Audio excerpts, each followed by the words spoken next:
evening, ladies and gentlemen, and welcome to another edition of What's Happening. I'm George Spins, and the guest this evening on a return engagement is Frank Bellini. And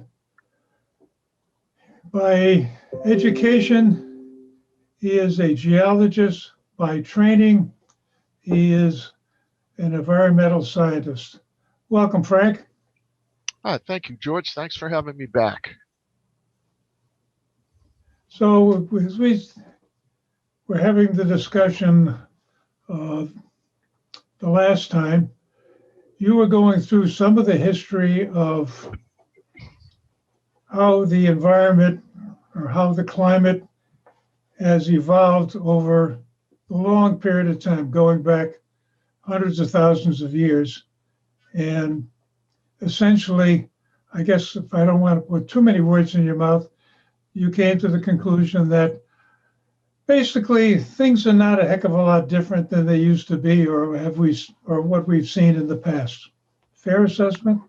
Yeah, that's right. I learned geology a long time ago, and I was mystified by some of this stuff as it came into being over the last few decades as to just how people were thinking. And, you go in with the assumption that people in authority are giving you the right information and they're in large part studying the right things. But I began to have my doubts as I had to start to work with some of the data and doing flood studies. And I became what they call a skeptic, what I call a realist. But I found I was in good company, especially in the realm of geologists. And there are certain obvious conditions that exist that are totally contrary to sort of the main line of what's called science these days, climate science. And I'd like to point a few of those things out to you. I would submit to you that you ought to believe your eyes rather than your ears, and look at the things that are really going on here in terms of weather, and looking back at climate data in the recent past as well as the distant past to try and get your opinion formed in an unbiased fashion. So let's first look at the figure that you chose to highlight the video with.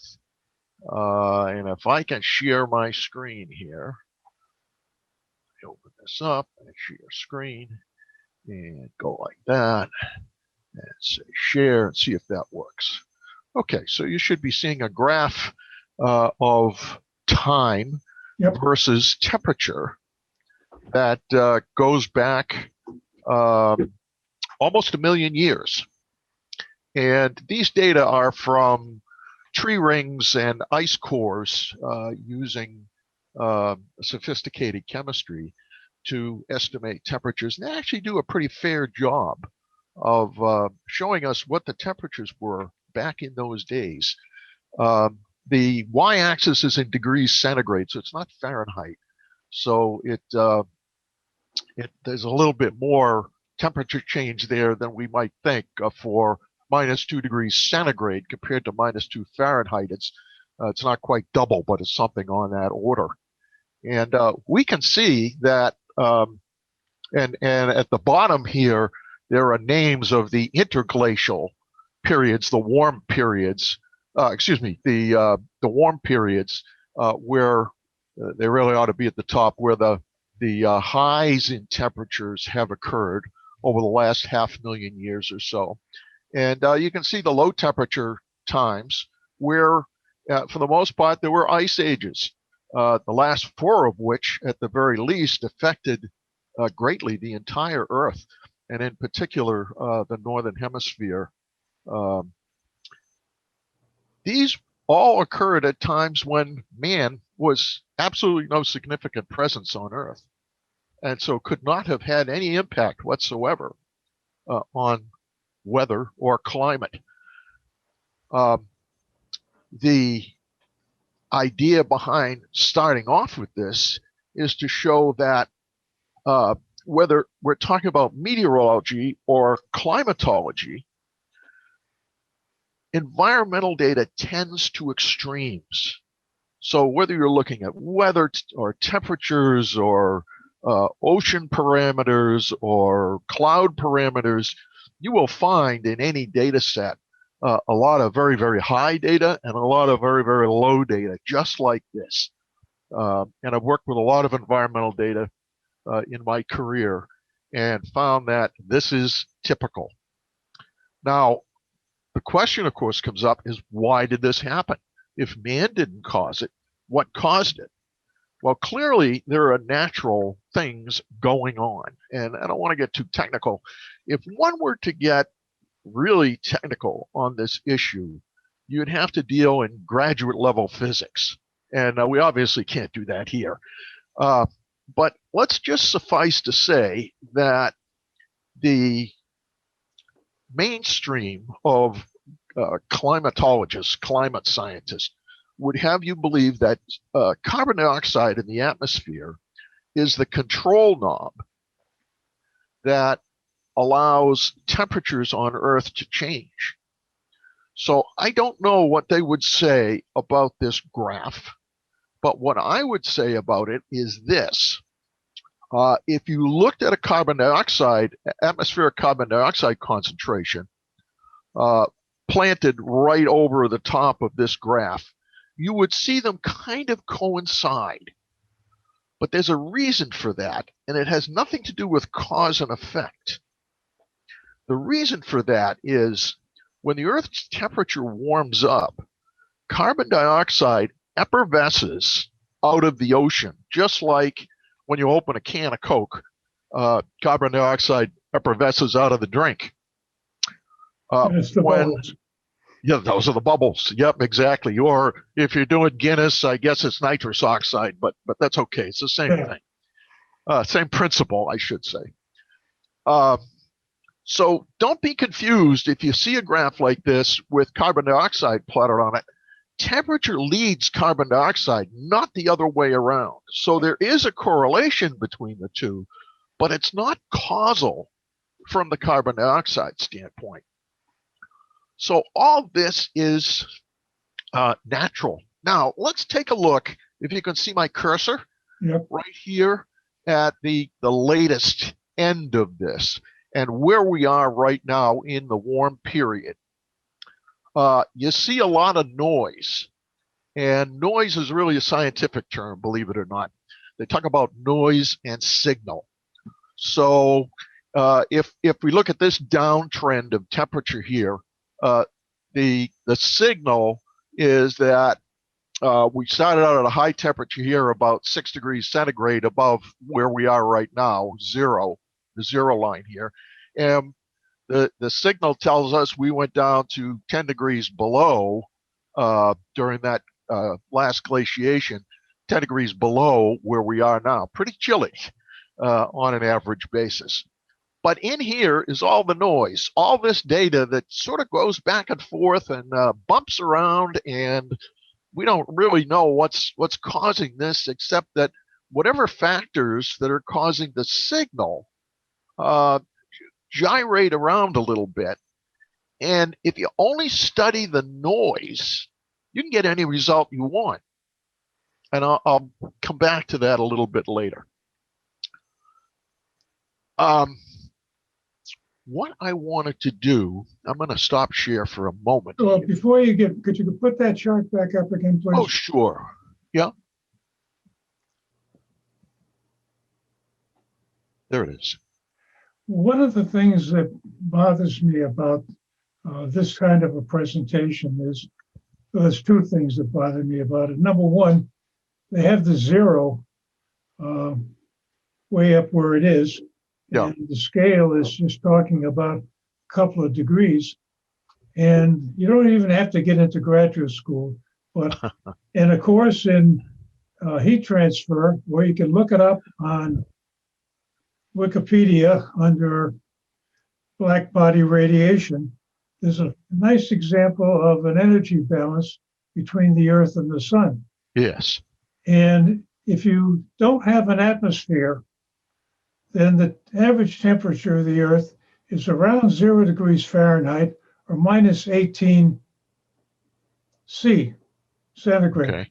Okay. So when you plot this curve on that kind of a scale, if you're talking about the total picture of global warming, which naturally is around 60 degrees, we're looking at a small perturbation, a couple of degrees on 60 degrees. So this is even less significant. So the fact that you can blow this picture up and show it a little more dramatically, I think is somewhat misleading. The other thing that bothers me is when you were talking about these areas and the Holstein and the La Bouche and whatever else, when there were significant glaciations, in order to have a glacier, you have to have the temperatures all year round less than 32 degrees Fahrenheit or less than 0 C. Otherwise, the snow melts. Essentially, it doesn't break down to become a glacier. Yeah, you have to have winter dominating summer. Yeah. That doesn't mean that there isn't any summer. It just means that you're getting more snow in the winter than can be melted in the summer. Yeah. And I would tend to think that it doesn't take much warm weather. I just look outside today. We had a couple of days of 36 out there. Yeah. And in a lot of places, the snow is gone. Right. And I think this is the other part of the issue, that when we're talking about a glaciation period, the ice shield that came down out of Canada and covered North America or not all of North America, but it got New England and down to St. Louis. Right. It had winter temperatures and summer temperatures below 32, I think, for a considerable period of time. Yes. Get that much glacier. And the other part of the thing is, and yet you're only showing on this chart, the average temperature dropped to about 8 to 10 degrees below your 0 point. Mm-hmm. So the thing that I'm coming to the conclusion is these climate changes, dramatic ones like glaciation period, are local events. They don't affect the entire Earth the same way. So otherwise, you would have significantly lower temperatures on average if the whole Earth was in a glacier. Yeah. Well, we're at about the 42nd parallel here. So if you could think about that being dropped down to, maybe Florida, so that our climate was occurring that we have right now was occurring during these glacial periods in Florida, where they got snowy and cold winters and summers that had occasional heat waves, but not all that much. That's probably what we're talking about. Yeah. So I think one of the things that comes to my mind is you start talking about the average temperature. Well, the average temperature really isn't driving things. It's a dependent variable in mathematical terms. It depends upon not only what the incoming sunlight is, but also depends upon whatever else it is that's causing these perturbations from warm to cold and warm to cold. Mm-hmm. So one of the things that appears to happen is once these glacial cycles start and you start to get a lot more snow on the ground, incoming sunlight is reflected back into space much more efficiently by the white surface, the white snow-covered surface of the Earth. So these things have a snowballing effect, no pun intended. Yeah. But the more snow cover you get, extending further and further southward, the colder things tend to get, and so the storms that you get are more likely to be snow rather than rain, and it becomes a self-fulfilling prophecy that these things extend themselves to the kind of extents that we had, for example, in the Wisconsin glaciation. that ended about 12,000 years ago. Yeah. We Okay, were just a couple of points that good. I Sure. don't think that too broadly discussed when you start looking at a chart like this and Yeah, looking at the scale being I could emphasized. I could spend a whole semester on this stuff. Oh, you and me You know, both. Yeah. Yeah, if we had the time, but Yeah. let's Let's move get on. on to your new stuff. Yeah. Yeah, let me. Okay, so here you're looking at some recent photographs from around the world, and this is Hawaii, believe it or not, the Big Island, back on January 27th. I'm going to run through these kind of quickly. This was Las Vegas in the same time period, January 27th, Las Vegas, Nevada. This was Death Valley, the hottest place on earth, at the end of December. And you can see what's going on in these places. This is Malibu, California, road closed, snow. Santa Barbara, California, same thing, roads closed, snow. Halfway down, uh, Baja California, which is Mexico. It's actually south of our state of California. Road closed, snow. Here we are at Tucson, Arizona. Normally a very warm place, where we might like to retire at George and get away from snow, but we got those snowbirds this time.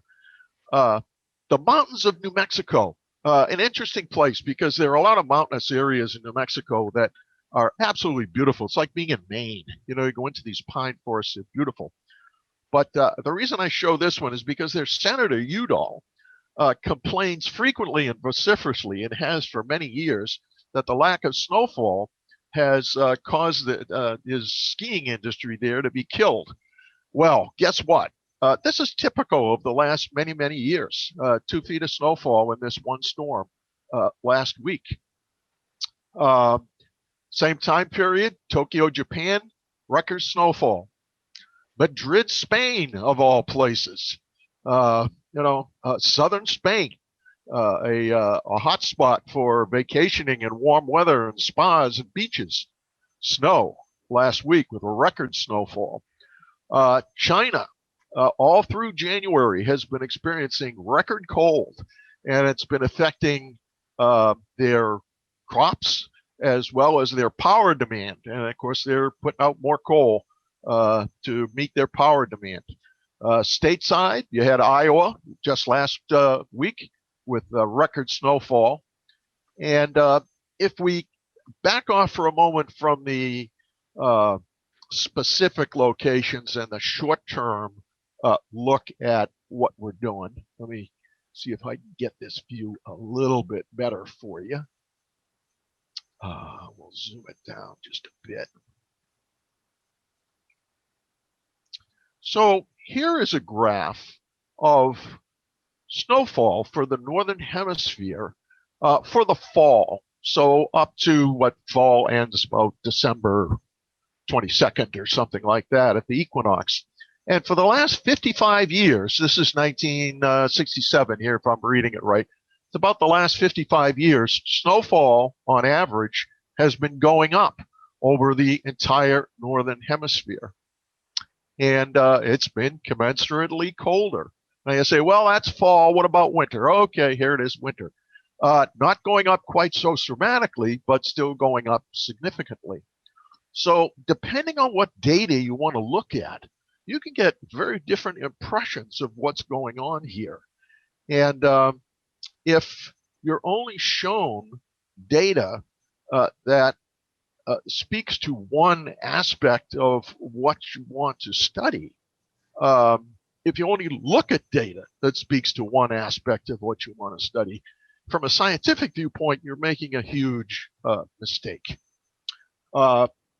This should be a picture which is familiar to a lot of people these days, something we now call the polar vortex. And this has been going on for at least 6 or 8 years, where in the wintertime, we often have these excursions of very cold air from the Arctic down through Canada and into the United States. Now, we've been fortunate that it hasn't reached over to New England all that often. But these Midwest states are getting hammered out here with this stuff. And this kind of cold extension is now a fixture of pretty much every winter over the last 10 years or so.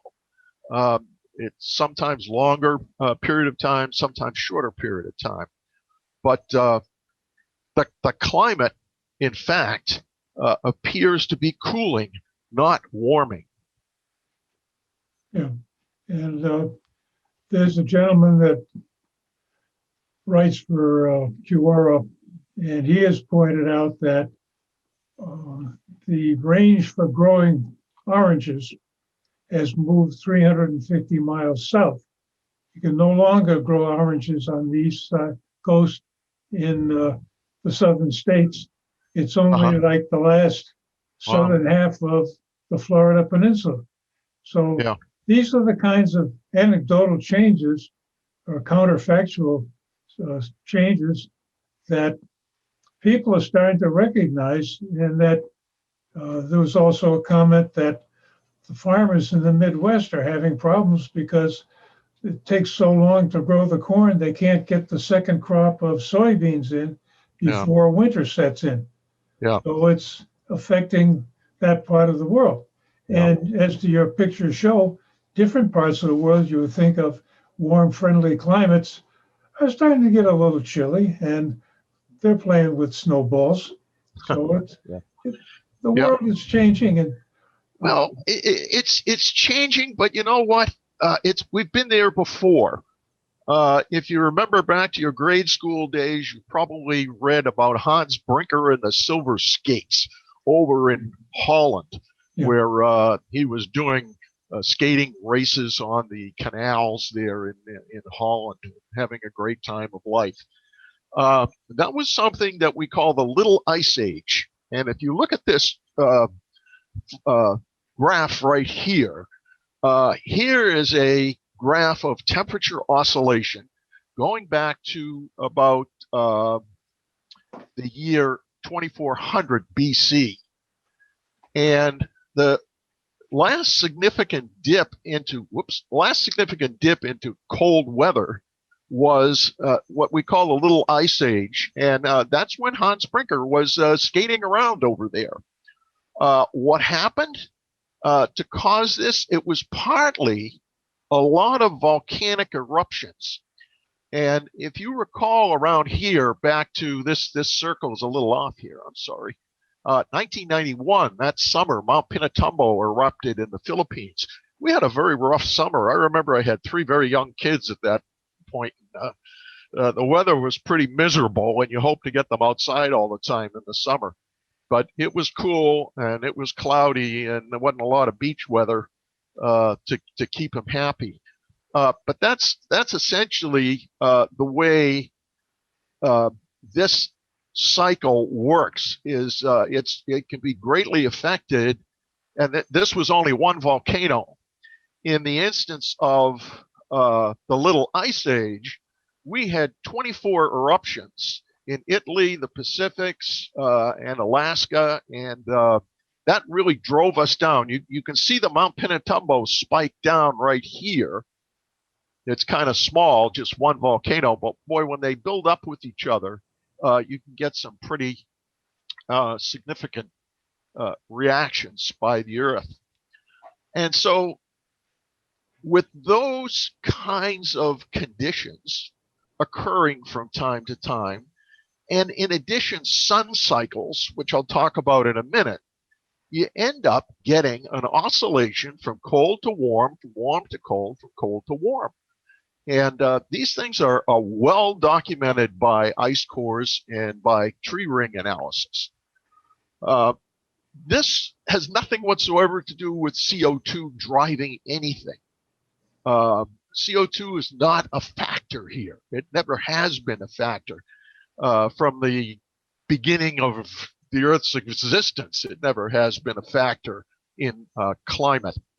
There are some nice new studies by a fellow by the name of Ned Nikolov, Niklov, I think it is.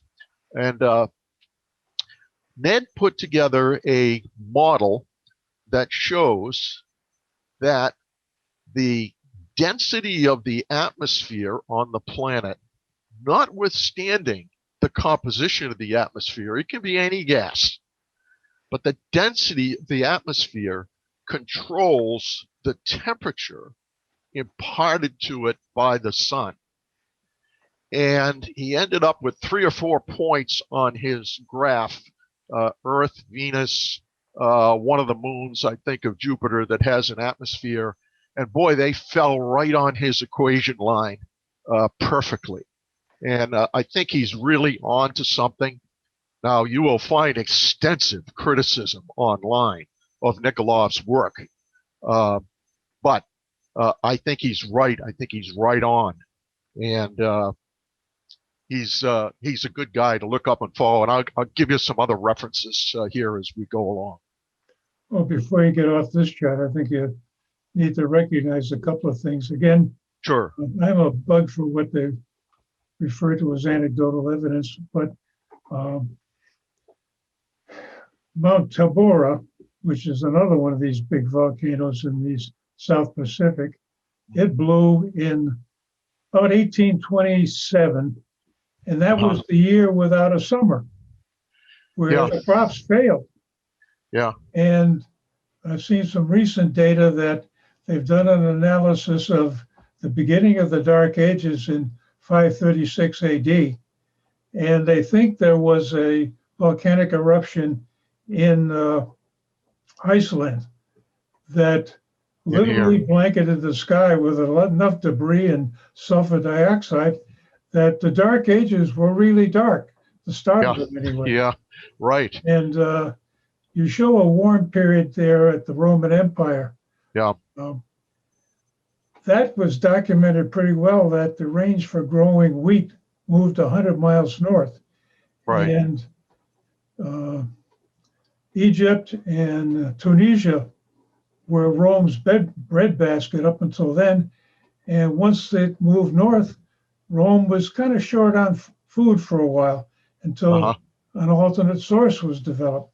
So these things that you show based on tree rings and other analysis, you can go into the history and find, oh yeah, that was a bad time. Yep. Well, that was a good time. Right. And there is evidence for it, independent of tree rings and ice cores. Yeah, the historic record here, when the Vikings were doing their exploration and named Greenland,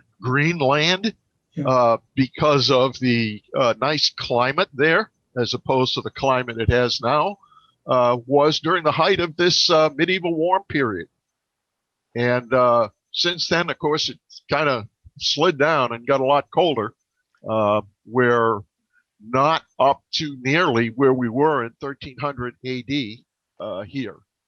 Well, I think at this time we need to take a pause because we're running out of time again.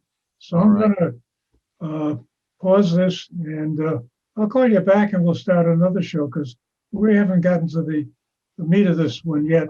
Okay. And thank you, ladies and gentlemen, for watching. Stay tuned. There's going to be a part 3 to this one. And this is getting to be a detailed story that needs to be expressed.